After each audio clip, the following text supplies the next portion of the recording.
दोस्तों, उत्तर प्रदेश लोक सेवा आयोग की स्वास्थ्य शिक्षा अधिकारी परीक्षा का फॉर्म अगर आपने भरा हुआ है, तो आपकी परीक्षा 4 अक्टूबर को है।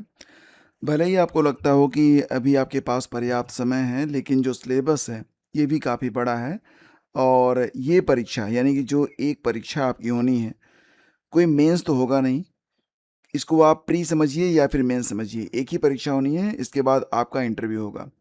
आपका जो फाइनल सिलेक्शन होगा, ये कुल 500 अंकों पर रहेगा। तो इसको आप ध्यान समझिए कि जो आपकी परीक्षा है, ये 4 अक्टूबर वाली, ये कुल 450 अंक की है। इसके बाद मात्र 50 नंबर का आपका इंटरव्यू होगा और इस प्रकार से कुल 500 नंबर पर आपकी जो फाइनल मेरिट है, ये तैयार की जाएगी। तो दोस्तों, बात करें यहाँ पर सबसे पहले प्री परीक्षा के बारे में, जो आपकी प्रारंभिक परीक्षा होगी। तो इस परीक्षा में जो सामान्य अध्ययन है, जो आपका जीएस का पोर्शन है, ये बहुत ही इम्पोर्टेंट है। इससे 50 प्रश्न आपके पूछे जाएंगे, 50 प्रश्न, और इनका वेटेज रहेगा 150 अंक। ठीक है, तो मान के चलिए कि जो 450 नंबर की आपकी प्रारंभिक परीक्षा होनी है, इसमें 150 नंबर तो केवल केवल आपके जीएस से ही हैं। और इसके बाद जो इसका दूसरा भाग है, सामाजिक विज्ञान विषय ज्ञान, तो यहाँ से कुल मिला के 100 प्रश्न यानी कि 300 नंबर। तो मुख्य रूप से देखा जाए तो जीएस का वेटेज काफ़ी ज़्यादा है और इंटरव्यू में अगर आपके अंक थोड़े कम भी होते हैं तो भी चलेगा, लेकिन प्री में आपका अंक अच्छा खासा होना चाहिए। दोस्तों, अगर हम बात करें जो आपका जीएस है, यानी कि जो सामान्य अध्ययन का पोर्शन है, अगर उसको आप देखेंगे तो निश्चित तौर से ये अभी तक जितनी भी परीक्षाएं आपकी होती हैं यूपी पीएससी की, उसमें जो जीएस का पोर्शन होता है लगभग सेम ही रहता है और काफ़ी अंदर जाकर ये प्रश्न पूछे जाते हैं। हाल ही में जिन लोगों ने एलटी ग्रेड, जीआईसी, जीडीसी की परीक्षा दी होगी, उनको पता होगा कि भले ही 30 प्रश्न या फिर जीआईसी में 40 प्रश्न पूछे गए थे, लेकिन प्रश्नों का लेवल क्या था। और सतही ज्ञान अगर आपके पास है दोस्तों, तो इसमें काफ़ी मुश्किल हो जाएगी अंतिम रूप से सिलेक्शन लेने के लिए। तो फिलहाल जो आपका सिलेबस है, इसको भी हम कवर करेंगे और साथ ही साथ जो करंट अफेयर है दोस्तों, अगर देखा जाए तो जो ये 50 प्रश्न होने वाले हैं, इसमें करंट के कितने प्रश्न होंगे। तो फ्रेंड्स, यहाँ पर डायरेक्टली जो करंट अफेयर के क्वेश्चन होते हैं वो तो लगभग 3 से 4 भी अगर रहते हैं, 3 से 4 प्रश्न, फिर भी आप देखेंगे तो इकोनॉमी से, इसी के साथ साथ जो आर्ट और कल्चर से प्रश्न होते हैं और कुछ प्रश्न ज्योग्राफी के भी होते हैं, यहाँ से भी प्रश्न जो हैं वो करंट से ही ज़्यादातर पूछे जाते हैं। मिला जुला के आप मान चलिए कि कम से कम आपको 6 से 10 प्रश्न ये आपको डायरेक्टली करंट से मिलने वाले हैं इन 50 प्रश्नों में। तो करंट अफेयर कब से कब तक का पढ़ना चाहिए, खास तौर से स्वास्थ्य शिक्षा अधिकारी के लिए, तो दोस्तों मैं आपसे बताना चाहूँगा कि आप कम से कम लास्ट 1 ईयर का जो करंट है ना, उसको आप अच्छे से तैयार करें। और जिसके लिए आपकी क्लासेज आज से आपकी स्टार्ट हो रही हैं। यहाँ पर आपको पूरे साल का नोट्स भी दिया गया है। आपको मैं रेकमेंड करूँगा कि आप अभी जाकर जो पिछले 1 साल का करंट अफेयर की पीडीएफ है, जो कि आपको डिस्क्रिप्शन में लिंक दी गई है, उसको आपको डाउनलोड करना चाहिए और उसे पढ़ना शुरू कर देना चाहिए। क्योंकि दोस्तों, लास्ट टाइम में करंट अफेयर एक ऐसी चीज़ है कि तथ्य बहुत ज़्यादा हो जाते हैं। मार्केट में पत्रिकाएं तो आ जाती हैं, लेकिन अगर आप तैयारी अभी से नहीं करेंगे तो उस समय सब कुछ जो है वो मिक्स हो जाता है, कुछ भी याद नहीं रहता है। यहाँ का फैक्ट वहाँ, इंडेक्सिंग में सब कुछ ऊपर नीचे, साथ ही साथ जो मिलिट्री एक्सरसाइजेज होते हैं उसमें भी कन्फ्यूजन, तो बहुत सारे कन्फ्यूजन आपके क्रिएट हो जाते हैं। अगर आप अंतिम रूप से चयनित होना चाहते हैं तो अपना जीएस और जो करंट है उसकी तैयारी आप अभी से स्टार्ट करें। रही बात दोस्तों जो आपकी ये क्लासेज हैं जो कि सामाजिक विज्ञान के अंतर्गत हैं, मैं प्रयास करूंगा कि इसकी भी आपकी क्लासेज ले ली जाएं, ठीक है। लेकिन यहाँ पर 2 पार्ट रहेगा, सामान्य अध्ययन अलग चलेगा, सामाजिक विज्ञान विषय ज्ञान की जो क्लास होगी वो अलग चलेगी, ठीक है। तो चलिए शुरू करते हैं आज की क्लास। जैसा कि आप जानते हैं, मैंने आप लोगों से बताया कि आगामी कुछ महीनों में आपको स्वास्थ्य शिक्षा अधिकारी के साथ साथ यूपी पीसीएस प्री, जो कि परीक्षा 6 दिसंबर को है, जस्ट समझिए कि एचयू के बाद ये पीसीएस की परीक्षा आपको देनी है। विज्ञापन संख्या 51 बीएड असिस्टेंट प्रोफेसर विज्ञापन संख्या 51 के बारे में बात यहाँ पर हो रही है। ये परीक्षा हाल ही में होने वाली है, लगभग 1 महीने का समय आपके पास बचा हुआ है। लोअर पीसीएस ये परीक्षा जो है सितंबर अक्टूबर में प्रस्तावित है, संभावित है। इसके अलावा और भी कई सारी परीक्षाएं हैं, तो सभी के लिए ये वीडियो आपका बहुत ही यूज़फुल रहेगा। पहली बार है तो सब्सक्राइब कीजिएगा। और इसके लिए एक अलग से मैं ग्रुप बना रहा हूँ, उस ग्रुप को अगर आप ज्वाइन करना चाहते हैं तो ज्वाइन कर लीजिएगा। पेड ग्रुप अलग बनेगा, लेकिन एक कॉमन ग्रुप होगा जो कि इन्हीं परीक्षाओं के लिए होगा। उसका लिंक डिस्क्रिप्शन में मैं आपको दे दूंगा। तो दोस्तों आइए स्टार्ट करते हैं। और ये है आपका करंट अफेयर बूस्टर्स नंबर 1। तो सबसे पहले बात करेंगे, हाल ही में कुछ नए मुख्यमंत्री बने हैं, जैसे कि कर्नाटक के DK शिव कुमार, इन्होंने सिद्धरमैया की जगह ली है। दोस्तों यहाँ कर्नाटक में जब 2023 में चुनाव हुआ था तो उस समय जो उप मुख्यमंत्री बनाए गए थे वो DK शिव कुमार बनाए गए थे, मुख्यमंत्री सिद्धरमैया थे। तो दोनों के बीच एक करार हुआ था कि ढाई साल जो है सिद्धरमैया जी रहेंगे CM, उसके बाद वो बनेंगे डिप्टी CM, और DK शिव कुमार जो कि तब बने थे डिप्टी CM, अब वो बनेंगे CM। तो यहाँ पर दोनों को ढाई साल का टेन्योर दिया गया है कर्नाटक में। मणिपुर के जो नए मुख्यमंत्री बने हैं उनका नाम है यूनाम खेमचंद सिंह। बिहार के सम्राट चौधरी बने हैं। तमिलनाडु के नए मुख्यमंत्री हैं जोसेफ विजय, जाने माने अभिनेता भी हैं। पश्चिम बंगाल के पहले BJP जो पार्टी है उसके पहले CM बने हैं शुवेंदु अधिकारी। और केरल में दोस्तों बने हैं मुख्यमंत्री VD सतीशन। तो यहाँ ध्यान दीजिएगा कि कांग्रेस के नेतृत्व वाले डेमोक्रेटिक फ्रंट से ये VD सतीशन बने हैं केरल के मुख्यमंत्री। ओके, आगे बढ़ते हैं। एक क्वेश्चन है आप लोगों के लिए। DRDO के अध्यक्ष समीर वी कामत, बहुत लंबे समय से समीर वी कामत जो थे वो DRDO के अध्यक्ष थे, तो अब उनकी जगह बदल गई है क्योंकि वो रिटायर हो गए 31 मई को। तो उनकी जगह किसे DRDO के अध्यक्ष का अतिरिक्त प्रभार सौंपा गया, यानी कि अभी DRDO के अस्थाई अध्यक्ष नहीं चुने गए हैं, अतिरिक्त प्रभार दोस्तों दिया गया है राजेश कुमार सिंह जी को। विकल्प A आपका यहाँ पर बिल्कुल करेक्ट है। ठीक है, तो केंद्र सरकार ने राजेश कुमार सिंह को DRDO के अध्यक्ष और रक्षा अनुसंधान एवं विकास विभाग यानी कि DRDO के सचिव का अतिरिक्त प्रभार सौंप दिया है। अभी जो राजेश कुमार जी हैं ये वर्तमान समय में रक्षा सचिव हैं, यानी कि इनके ऊपर रक्षा सचिव के साथ साथ DRDO के अध्यक्ष और DRDO के सचिव का अतिरिक्त प्रभार भी इनको दिया गया है। और डॉक्टर समीर वी कामत ये 31 मई 2026 को रिटायर हो गए हैं। और दोस्तों DRDO यानी कि defence research and development organisation, इसकी स्थापना होती है 1958 में। हेडक्वार्टर आपको मिलेगा नई दिल्ली में। और इसके जो पहले चेयरमैन बनाए गए थे दौलत कोठारी बनाए गए थे। ठीक है, कोठारी आयोग आपको याद होगा, तो पहले चेयरमैन वही बने थे, दौलत कोठारी। और एक DRDO दिवस भी मनाया जाता है प्रतिवर्ष 1 जनवरी को। ठीक है, ये भी आपको याद रखना पड़ेगा। अगला क्वेश्चन है, प्रतिवर्ष 1 जून को मनाए जाने वाले विश्व दुग्ध दिवस वर्ल्ड मिल्क डे 2026 की थीम क्या है? तो दोस्तों प्रतिवर्ष 1 जून को मनाया जाता है विश्व दुग्ध दिवस, और 2026 में इसकी थीम है महिला किसानों का सम्मान, यानी कि विकल्प C आपका यहाँ पर बिल्कुल करेक्ट है। और सेलिब्रेटिंग वुमेन्स फार्मर्स यानी कि महिला किसानों का सम्मान, ये वर्ल्ड मिल्क डे 1 जून की थीम है, याद रखिएगा इसको। और ये जो वर्ल्ड मिल्क डे है दोस्तों, इसकी स्थापना फूड एंड एग्रीकल्चर ऑर्गेनाइजेशन ने 2001 में की थी। भारत में राष्ट्रीय दुग्ध दिवस ये 26 नवंबर को प्रतिवर्ष मनाते हैं, और 26 नवंबर डॉक्टर वर्गीज कुरियन की जयंती होती है। दुग्ध उत्पादन में भारत दुनिया में पहला स्थान रखता है, और भारत में उत्तर प्रदेश पहला स्थान रखता है। हालांकि अगर स्टेट वाइज देखेंगे तो उत्तर प्रदेश पहले स्थान पर है, दूसरे स्थान पर दुग्ध उत्पादन में राजस्थान, और तीसरे स्थान पे मध्य प्रदेश है। ओके, अगला क्वेश्चन है, हाल ही में भारत का पहला स्वदेशी stratospheric super pressure balloon Vista किस कंपनी के द्वारा लॉन्च किया गया है? अब दोस्तों ये जो बैलून है खास इसलिए है क्योंकि ये उतनी ऊंचाई पर गया जितनी ऊंचाई पर तो आपके जो विमान हैं वो भी नहीं जाते हैं। तो फिलहाल तो ये जो विस्टा नामक सुपर प्रेशर बैलून है, सुपर प्रेशर बैलून दोस्तों ये red balloon aerospace private limited ने तैयार किया है। ऑप्शन C आपका बिल्कुल करेक्ट है, red balloon aerospace private limited. ये एक स्पेस स्टार्टअप कंपनी है, और यह सुपर प्रेशर बैलून SPB तकनीकी पर काम करता है, जो कि पृथ्वी से लगभग 25 किलोमीटर ऊंचाई तक गया। और इस सफल परीक्षण के बाद भारत उन 5 देशों में शामिल है जिसके पास स्वदेशी स्ट्रेटोस्फेरिक SPB तकनीक मौजूद है।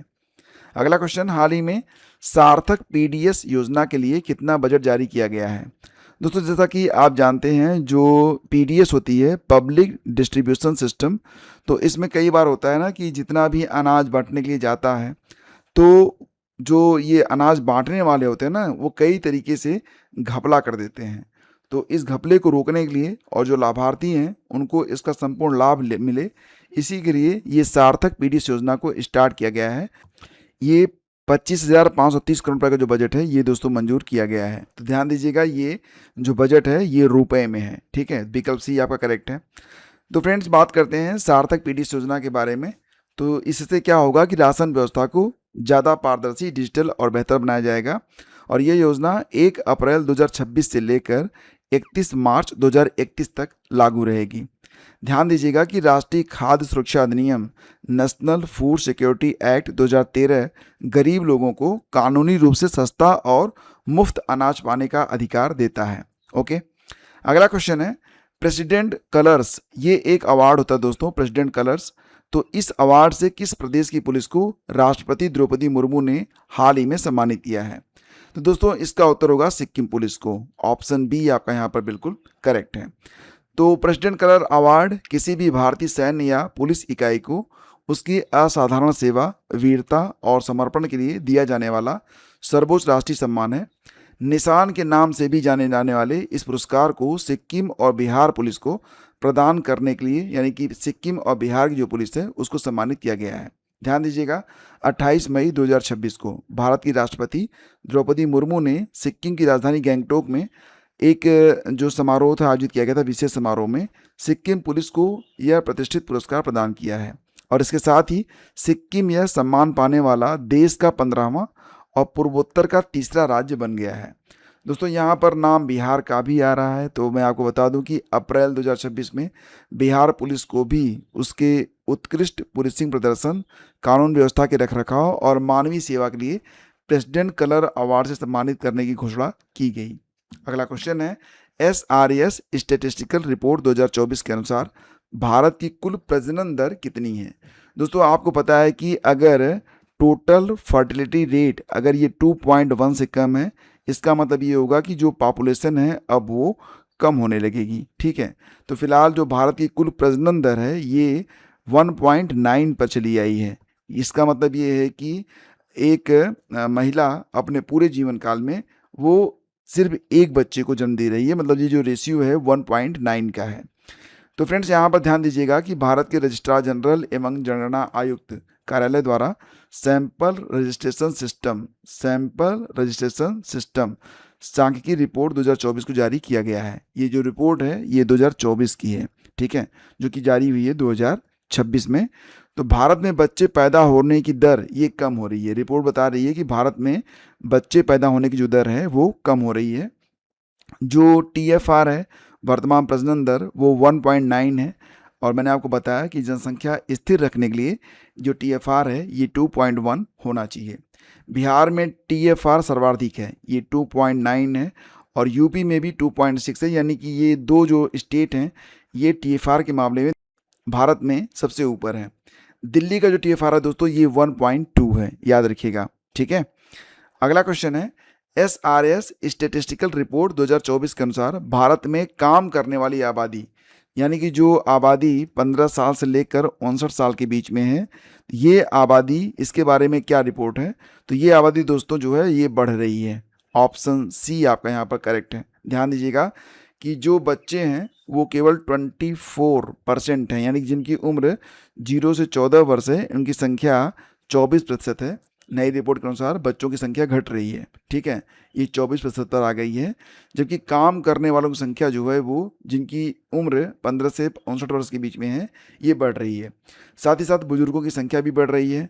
शिशु मृत्यु दर में सुधार भी हो रहा है। महिलाओं की शादी की उम्र बढ़ी है, अब जो औसत विवाह की उम्र है वो 23 वर्ष हो गई है, ठीक है। ये सब याद रखिएगा, एग्जाम के लिए बहुत ही इंपॉर्टेंट है। हालांकि इसकी PDF मैं आपको दे दूंगा, तो PDF आप लोग कम से कम इसका रिवीजन आप लोग करते रहिएगा। आपका साप्ताहिक टेस्ट भी होगा, ग्रुप में चलेगा टेस्ट, ताकि आपको चीज़ें जो हैं वो अच्छे से याद रहें और बिल्कुल एक सिस्टमेटिक तरीके से आप अध्ययन अपना जारी रख सकें। हाल ही में राजा पर्व फेस्टिवल का आयोजन किस प्रदेश में किया गया? दोस्तों एग्जैक्टली इसका नाम है रजा, और आप हिंदी तो जरूर पढ़ते होंगे क्योंकि RRR का फॉर्म भी आपने भरा होगा। तो रजा से एक शब्द बनता है रजस्वला। अब इसके अर्थ बताने की मुझे आवश्यकता नहीं है। तो माना ये जाता है कि इस दौरान, यानी कि ये पर्व तब मनाया जाता है जब धरती माता को रजस्वला माना जाता है। और ये जो पर्व है तो इसमें क्या होता है कि 3 दिनों तक धरती माता पर कोई भी कृषि कार्य नहीं होता है, मतलब ना तो बुआई होगी, ना तो उसकी जुताई होगी, कुछ भी नहीं होता है, उनको आराम दिया जाता है। और ये जो पर्व है दोस्तों, ये मनाया जाता है कहाँ पर? तो ओडिशा का पर्व है। ऑप्शन सी आपका यहाँ पर बिल्कुल करेक्ट है। काफ़ी इंपॉर्टेंट है, ये क्वेश्चन बहुत बार पूछा भी गया है क्योंकि ये अलग प्रकार का प्रश्न है। जब सूर्य वृषभ राशि से निकलकर मिथुन राशि में प्रवेश करता है तो इसे कहते हैं मिथुन संक्रांति, और इसी दिन से रजा पर्व शुरू होता है। ठीक है, क्लियर ना? चलिए आगे बढ़ते हैं। वैश्विक पवन दिवस 2026 कब मनाया जाता है? वैश्विक पवन दिवस 2026 कब मनाया जाता है? दोस्तों प्रतिवर्ष 15 जून को मनाते हैं वैश्विक पवन दिवस। ऑप्शन सी आपका यहाँ पर बिल्कुल करेक्ट है। तो लोगों में पवन ऊर्जा के प्रति जागरूकता बढ़ाने के लिए यह वैश्विक पवन दिवस प्रतिवर्ष मनाया जाता है। 2026 में इसकी थीम है विंड एनर्जी। इतना याद रखेंगे तो भी काम चल जाएगा। पूरी थीम है wind energy from ambition to acceleration, that is महत्वाकांक्षा से तेज प्रगति की ओर। यूरोप से इसकी शुरुआत हुई है 2007 में।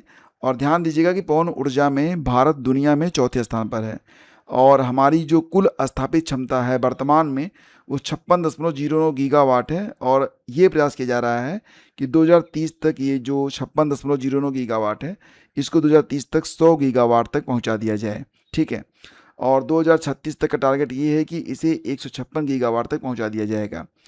और भारत में सबसे अधिक जो पवन ऊर्जा क्षमता है वो किसकी है? तो राजस्थान की। ठीक है, राजस्थान सबसे अधिक पवन ऊर्जा क्षमता, पवन ऊर्जा उत्पादन करने वाला स्टेट है। दोस्तों जो अपटी पवन परियोजनाएं हैं ये गुजरात और तमिलनाडु में लगाई गई हैं। ओके, अगला क्वेश्चन है, मुंडा ज्वेलरी, भगैया सिल्क और कुचाई सिल्क किस राज्य के प्रोडक्ट हैं जिनको हाल ही में जीआई टैग दिया गया है? तो दोस्तों ये जो जीआई टैग है, ये जो प्रोडक्ट हैं Munda jewellery, Bhagaiya silk, Kuchai silk, ये सब जो दोस्तों कहाँ के हैं? झारखंड के प्रोडक्ट हैं। और सिर्फ 3 ही नहीं, कुल 11 प्रोडक्ट हैं जिनको जीआई टैग प्रदान किया गया है। तो इनके नाम हैं भगैया सिल्क, कुचाई सिल्क, मुंडा ज्वेलरी, झारखंड बांस शिल्प, केसरिया कलाकंद, कोडरमा डोकरा क्राफ्ट, चंदर बदौनी पपेट्स, तसर सिल्क और साड़ी, जादू पटुआ पेंटिंग, पंची साड़ी और झारखंड बेनाम हैंडक्राफ्ट।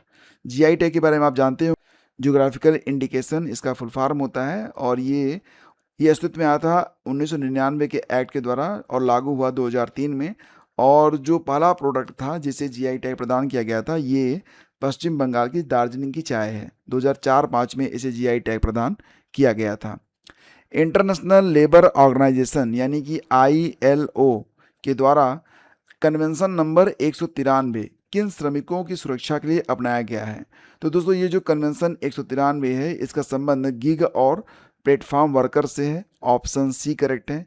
गिग वर्कर्स कौन होते हैं? जैसे कि आप ब्लिंकिट पर ऑर्डर करते हैं, जोमेटो से सामान मंगाते हैं, तो फटाफट कोई न कोई लेके आता है ना, वो जो वर्कर हैं उनको गिग वर्कर कहा जाता है। ठीक है, तो ध्यान देना कि जिनेवा स्विट्जरलैंड में 114वां अंतर्राष्ट्रीय श्रम सम्मेलन हुआ था। और दोस्तों इसी कन्वेंशन में मतलब ये तय किया गया कि जब भी 2 देश मान्यता दे देंगे, ये जो आईएलओ कन्वेंशन नंबर 193 है इसको लागू कर दिया जाएगा गिग वर्कर्स के लिए। ठीक है, आईएलओ इसकी स्थापना हुई थी 1919 में 11 अप्रैल के दिन। हेडक्वार्टर इसका जिनेवा स्विट्जरलैंड में है। और इसमें इसके जो डीजी हैं गिलबर्ट होंगबो हैं। और आईएलओ संस्था को जो है ये मिला था नोबेल पुरस्कार भी 1969 में, 1969 में, याद रखिएगा। ये क्वेश्चन मोस्ट इंपॉर्टेंट है। मानव ब्रेन स्टेम के 3D Atlas anchor, 3D Atlas इसका नाम है एंकर। एंकर को किस आईआईटी ने तैयार किया है दोस्तों? तो इसे बनाया है आईआईटी मद्रास ने। ठीक है, ब्रेन स्टेम क्या होता है? ब्रेन स्टेम दोस्तों मस्तिष्क का सबसे निचला हिस्सा होता है जो दिमाग और रीढ़ की हड्डी को जोड़ता है। जैसे कि ये आपकी रीढ़ की हड्डी हो गई, तो ये जो ब्रेन का सबसे निचला हिस्सा होता है इसको कहते हैं ब्रेन स्टेम। ठीक है, और यह एटलस मस्तिष्क संबंधी बीमारियों के अध्ययन और इलाज में मदद करता है। तो दोस्तों ये कुछ बहुत ही इंपॉर्टेंट क्वेश्चंस हैं। और मेरा प्रयास ये है दोस्तों कि बूंद बूंद यानी कि छोटे छोटे जो प्रयास होते हैं उन्हें आज से ही स्टार्ट किया जाए, उन्हें लागू किया जाए, ताकि एक दिन आप बड़ा परिणाम हासिल कर सकें। अगर आपको पेड ग्रुप ज्वाइन करना है तो आप हमें व्हाट्सअप कर सकते हैं जिसका नंबर दिया गया है डिस्क्रिप्शन में, या फिर आप नोट कर लीजिए 9452252260 पर, और बताइएगा कि आप इस परीक्षा से जुड़ना चाहते हैं। खासतौर से अगर स्वास्थ्य शिक्षा अधिकारी से जुड़ना चाहते हैं तो आप लिखिएगा पेड ग्रुप HEO या फिर जो भी परीक्षा आपकी हो। धन्यवाद आप सभी का। वीडियो को लाइक और शेयर कीजिएगा, और अगर आप इसे लाइक और शेयर करेंगे दोस्तों, और इस पे थोड़ा-सा व्यूज़ मुझे मिलेगा ना, तो मैं प्रतिदिन प्रयास करूँगा कि आपका जो सिलेबस है, वो समय से बहुत बिफ़ोर मैं ख़त्म कर दूँ, ताकि आप लास्ट टाइम में अच्छा खासा समय लेकर अपनी प्रिपरेशन को और धारदार बना सकें, रिवीज़न कर सकें और कुछ भी छूटने ना पाए। धन्यवाद।